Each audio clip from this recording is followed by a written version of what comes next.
Hello everyone, welcome back to the channel. So it's time for another update on the Jimny. So you may have seen my last video, which was 3.5 years deep dive ownership.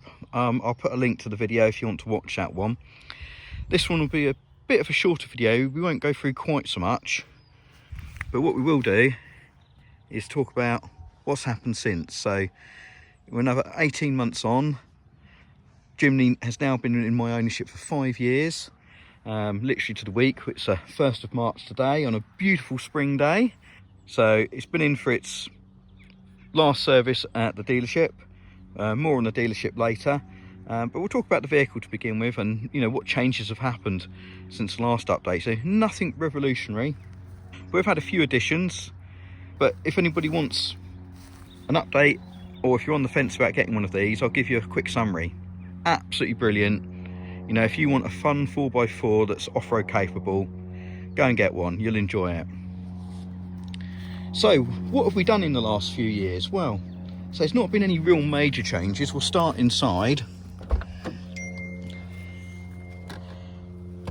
So, one thing you may remember, I had the genuine Suzuki rubber mats before, but I managed to get hold of some of these Taniguchi ones that are from Japan. Somebody on one of the forums was selling them.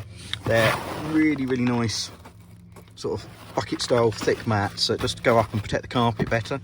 The Suzuki ones are pretty good, I can't really fault them, but these are a little bit nicer. I'd love to get the matching ones that go in the back. Unfortunately they are horrendous money to ship from Japan, you know, and you end up looking at nearly sort of £200 to get just the rear mats. So we've only got the front ones at the moment. Couple of other additions in here. We've got a phone holder. So this is actually a whole piece of trim that goes on to the bottom here. You take the old piece off and this basically bolts on, and you can choose which side you want to actually have the bracket, and it's on a knuckle so you can swivel it. You may say, why have you got this when you've already got the screen? Well, it was really handy. So green laning, it meant I could have something like Google Maps on that screen there, and then on here I could have my OS maps as well, showing the lanes, and it just worked really well. I've still got the holder on top of the dash where I could then put like my works phone as well for getting in and out and taking photographs, and it was just a really nice setup, and it is just handy to have somewhere else to put a phone when you're off-roading, because obviously it's not going to fall out here. It's really secure. So that was quite a good addition. My original thought on this was I wanted to put CB radio mic somewhere, but as you can see I've actually elected to put radio here, so I just glued on a little mic holder there, so if I ever wanted to remove it I can, but it's in pretty secure. And probably not the final radio I'll go for, but I've just got a little radio in here, which just plugs in via the cigarette lighter, and it's only held on with Velcro, so it's really quick and easy to take out if I don't want it in the car. I wouldn't say it's the tidiest installation, you know, you've got a few wires about, but I didn't really want to do anything sort of major by pulling carpets up just to wire in a CB. But very handy when you're out on the lanes.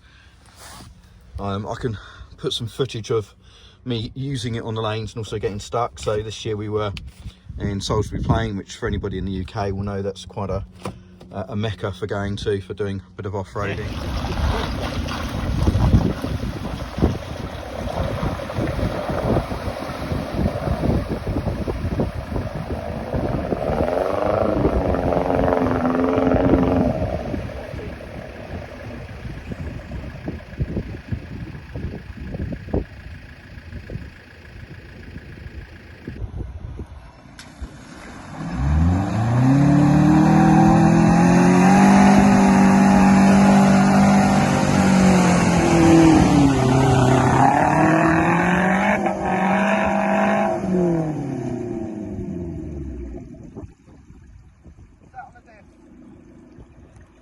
Fortunately, you're out of the water.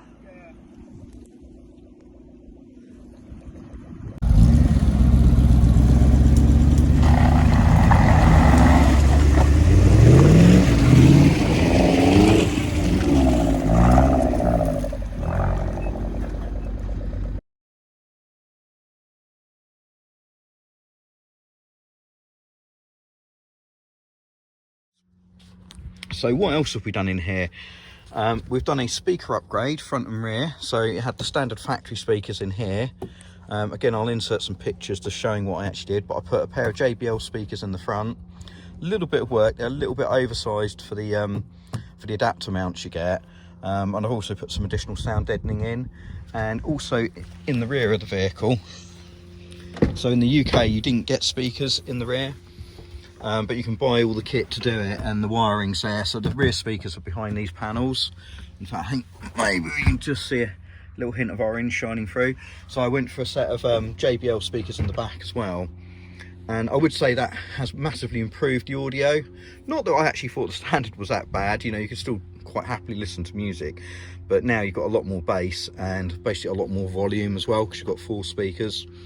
So, you know, going down the motorway or anything, you can quite happily have music on and listen to it really comfortably.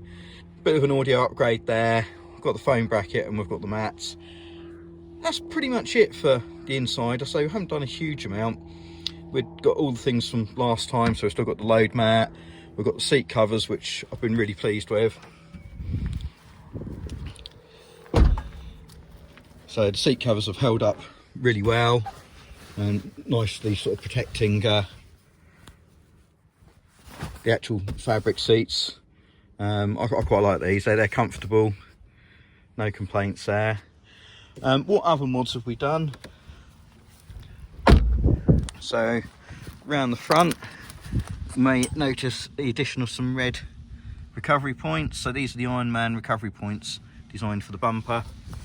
We have now actually made use of them as well, so they are a little bit more accessible. You can see from here how much further forward it is than the original factory point, which is down here.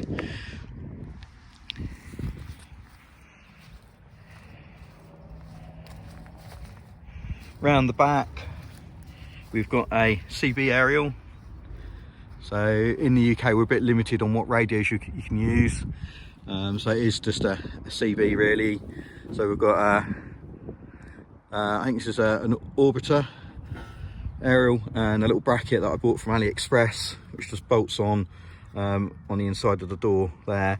I've also used a similar bracket to mount an auxiliary reversing light, so I still need to get that wired in, but the reversing light on this is not great.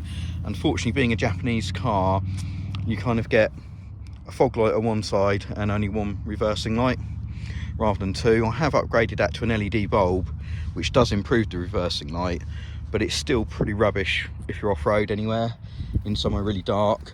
So I'm going to put a little switch in and wire this in, so that if I need to use the light just for a bit more visibility at night, when you're sort of across the fields or somewhere like the train we are now and want to reverse up, you can do that.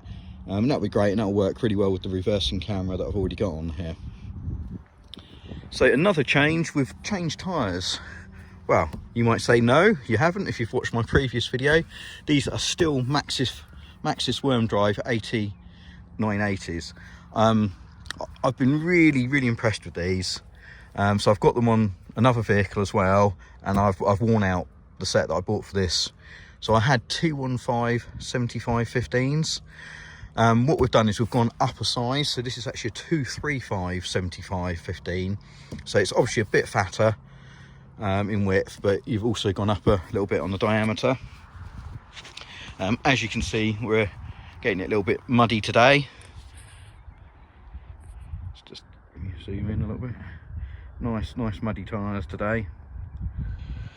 But I've just been really impressed with these tyres. They work so well on road that you really wouldn't know they're an all-terrain. You know, that's dry tarmac, pouring rain, when it's frosty out. They work really well in the snow, and even when it's muddy. You know, for an all-terrain, they actually work really well. So I decided, as much as a mud terrain would look really awesome on this vehicle, it is my daily driver, and I do have other vehicles that I can go and do more extreme off-roading in with mud trains on, which I'll insert a few pictures of now. This doesn't need to be quite as extreme, so the all-terrain was a sensible choice. Now you may notice also that we seem to have some reasonable suspension flex going on. So the biggest upgrade we've probably done since last time was we've gone for a lift kit. Now in a way, it's one of those things I wish I'd kind of done earlier, but I ummed and ahed a lot on what kit to go for. and eventually made a decision. So I actually went with the Black Raptor Premium kit from Jimny Bits. I went for the 2-inch lift in the end. I was really tempted by the 3 or 4-inch lift kit that comes with quite a few extras as well, but again, it's my daily driver. My partner probably won't want to get into a vehicle that's too tall, so I went for the 2-inch kit. So essentially it's 4 shock absorbers. They are adjustable damping. I think they've got 16 settings on, although I would say in reality there's probably only 8 usable settings, and once you get them so firm, they're already too firm regardless of how much you wanted to turn them up by. And you get 4 springs, and that's pretty much the kit, plus some caster correction bushes that go in the front radius arms, and longer brake lines. Plus you also get a new front crossmember bracket. It's not really a crossmember. I think it's actually a drive shaft safety loop, so if the front prop shaft was to break, to stop it flailing about, that bracket would catch it. It's not really a structural member, and I know some people remove them completely, and the Gen 3s don't have that bracket anyhow.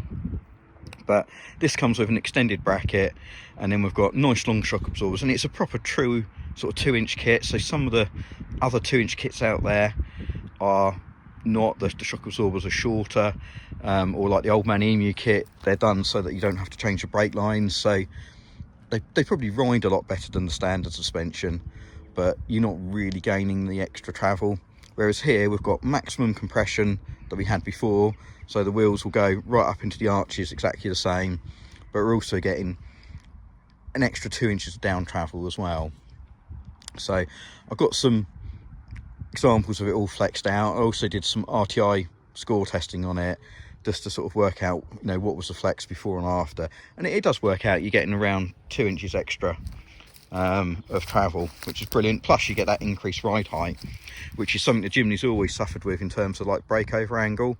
So just being a little bit higher up off the ground is really good. I would say the suspension kit, there's lots of kits out there, but I think it was worth going for one that had good shock absorbers. So standard suspension on these is okay. You know, it's not too bad. I don't really think it leaned particularly heavily. Lots of people say they do lean, but I really don't think they did. What I did feel though, they were a little bit underdamped from the factory, especially off-road or on rough roads. Whereas this kit here, it's definitely evolutionary, not revolutionary in terms of change. You know, you're not going to be able to make the vehicle ride like a Rolls Royce, and at the end of the day it's still a short vehicle and a narrow vehicle, so the pitching you get going on a narrow road or the side-to-side wobble won't be changed by shock absorbers. But what you do get is you get a lot more wheel control, so going over things like road humps and potholes is a lot less crashy now, and generally it rides really well. I would say there's no real downsides to this suspension kit. I've got more wheel travel, it's more comfortable off-road, it's got more flex, it's more comfortable on-road, and I think it handles just as well. And in fact, if you want, you can just tweak the adjustable settings, make it a little bit stiffer, and it really does feel like it corners on rails if you wanted a more of a road bias setup. So I can't see any negatives. I would also say I think my front shocks were very worn out, so the vehicle had got this it developed this tendency that it kind of had a sideways wobble, and definitely at high speed, so like dual carriageway at sort of 65-70 mile an hour on a sweeping corner, it felt very brown trouser time, quite unsettling, and it was getting worse. And basically putting on this suspension kit has completely solved that. So I do believe in sort of 30,000 miles, the original shock absorbers had completely worn out and were no good. So I'll put some pictures up of it sitting on level ground as well, just so you can sort of see what it looks like with the new kit. I did put a little spacer on the front because I've obviously got the heavy duty bumper, so I think I'll put a 15mm polybush spacer at the top at the spring, just to make it sort of sit level, because it used to sit a little bit nose down. But the suspension, definitely really pleased with that. And really that's it in terms of mods. The vehicle's still really running great. I would say the bigger tyres, it does change the gearing a little bit, but the more I've driven it, I kind of wonder whether Suzuki had left that space in the gearing for you to run bigger tyres, because on road it definitely feels different, but you kind of get used to it very quickly, and it kind of just drives really, really well. It doesn't feel overgeared. It doesn't really feel like it's slowed it down either, and the speedo is now much more accurate. You know, it will still pull the same speeds or higher on the same bits of road as it did before. It's just occasionally you might want to downshift earlier. If it's a steep hill, you know, maybe you'll go drop it down to third rather than fourth. But really, again, no negatives on that. In fact, this really is how I'd have liked the vehicle to have been delivered to me from the factory. You know, it's now to the point where it's almost perfect, and I'm almost running out of things that I want to do to it. The mod list could still be really long. I wouldn't mind a winch at some point, wouldn't mind a few other extras, but it really doesn't need anything. It's like, it's there, it's good off-road, it's good on-road, it's comfortable, it's quiet, you could drive it long distance. You know, it hasn't got any weak areas that need to be addressed by the aftermarket, and that really makes it the best vehicle I've ever owned, and probably ever likely to own to some extent.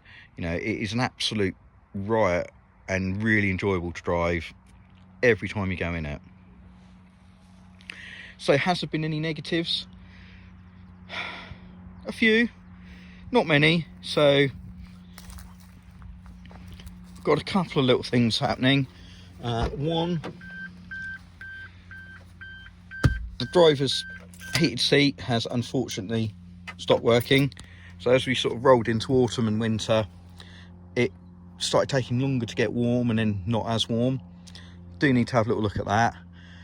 We've got a little bit of a rattle that happens around this area of the dash sometimes, just when you're driving along like a steady speed, sort of 35 mile an hour on a country road. There's just a little bit of a clonky rattle somewhere in the dash I can't find. And it's also got a little bit of a vibration at about 1500 RPM. Almost sounds a bit like a heat shield type of rattle, but you kind of feel it more than hear it through the vehicle. I think it's always had it a little bit, but I would say it's kind of got worse. But they're really the only negatives. You know, two very minor rattles that you can actually live with, and the heated seat, which, you know, I would just like to fix. So one thing I haven't mentioned yet, and I should have done, is the snorkel. So since my last video, Bravo have been in contact again. So pop the bonnet. So they have actually sent me out the latest version of the snorkel, latest version of the top bit. They do a different band on here as well, and you will notice another mod when I open the bonnet up as well. They've got a silicone hose, so I think in my last video it might have been some bigger 3D printed hoses that I was trialling for them. This is the best it's been. It's really quite livable at all. Now there's no harmonic noise at all. All of that seems to have been cured. So really pleased with the snorkel overall. I love how it fits and the general quality of it. So as I open the bonnet, you might have noticed we've also got some gas struts as well. So this is a recent addition. Nothing major, but you know, we can still use the bonnet stay if we want, although the bonnet does open a little bit bigger with the gas struts, so that's just a convenience thing more than anything. Quite impressed with those. They make it really easy to open and close the bonnet, no faffing about.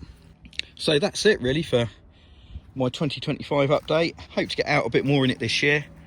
Sadly, I ended up in hospital last year and couldn't drive for 3 months, but I did towards autumn time managed to get out to Salisbury Plain, so I should have put some videos up for that already. But that was also one of my drivers for changing the wheels while we're on that subject. So while the vehicle performed impeccably on Salisbury Plain, I did get stuck 3 times. And when I say stuck, it was the fact it just bellied out and beached itself on the diffs.